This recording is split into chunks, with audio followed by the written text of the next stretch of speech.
Hi friends, this is Callie. Thanks so much for joining me today for some Fawny summer inspiration. Today's card features the S'more the Merrier stamp set along with the forest backdrop die.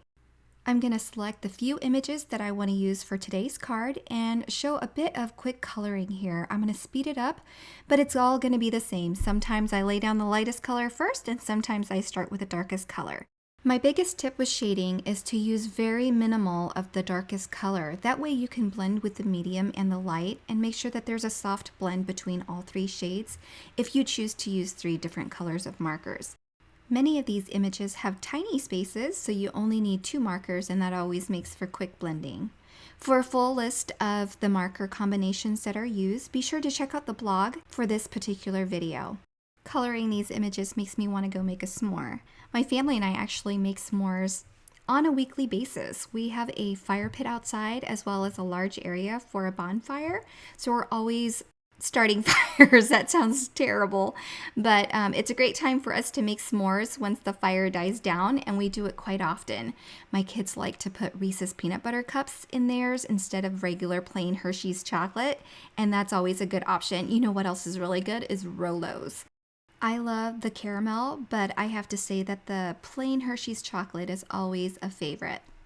All right, so as you can see, I had die cut all of the images and added some white gel highlights on them, and I set them aside, and now I am working on the background. This is the mountain stencil, and I am going to use some salvage patina as well as blueprint sketch to ink blend a sky. I kind of wanted a night sky, so I'm ink blending the darker blueprint sketch just to blend it in with that salvage patina for a nice gradient. A lot of it will be covered by that forest backdrop frame that I'm going to die cut later, but I try to create as much of a blend as I can. Now for the mountains, I'm just going to shift that stencil up, and then we'll ink blend with pumice stone distress oxide ink. And then for the ground, I'm just going to use this Make Art ruler as a mask, and I'm going to ink blend using some Gathered Twigs Brown Distress Oxide ink. Okay, so now we're moving on to that forest backdrop die. I've die cut it using some light brown wood grain cardstock, and I've die cut the trees from this die set using some noble fir and cilantro cardstock as well as some mushrooms. And I'm just going to ink blend that top layer of these trees. And I'm using a little sponge dauber for my finger and using some Pine Needles Distress Oxide ink. I'm using a piece of Post-it masking tape to mask off the areas that are already ink blended so that I can ink blend the top portions of each of these trees to add a little gradient and texture to them. So once I've finished doing all of the trees, I'm going to go ahead and use the ink that is in my lid for my Distress Oxide ink. Just add a little bit of water and then pick it up with my water brush and splatter these trees for some additional texture. And that makes it dry super fast, and to clean my lid, I just wipe it with my stamp chamois. And those pieces will dry super quick, so I can go ahead and adhere them over the noble fir pieces that I die cut from this die set. So now I have my trees done, and I will work on the little mushrooms. I'm adding some adhesive to the mushroom tops and just adhering them over their bases. Once I have all of these pieces put together, we can go ahead and decorate our forest backdrop frame that I die cut earlier from that wood grain cardstock. I'm going to go ahead and adhere the bigger trees down first. I want them to look like they're farther behind.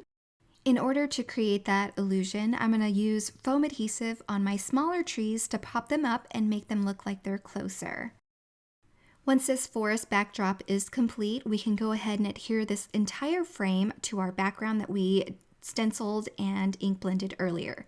And I want to point out that I did intensify the ground where it is brown. I had such a light hand earlier that it was hard to differentiate the color between the mountains and the ground. So I went back in with the same ink using the Gathered Twigs Distress Oxide ink and just used a heavier hand and applied more pigment. So I popped that entire frame up using foam adhesive, and now we can start creating our scene.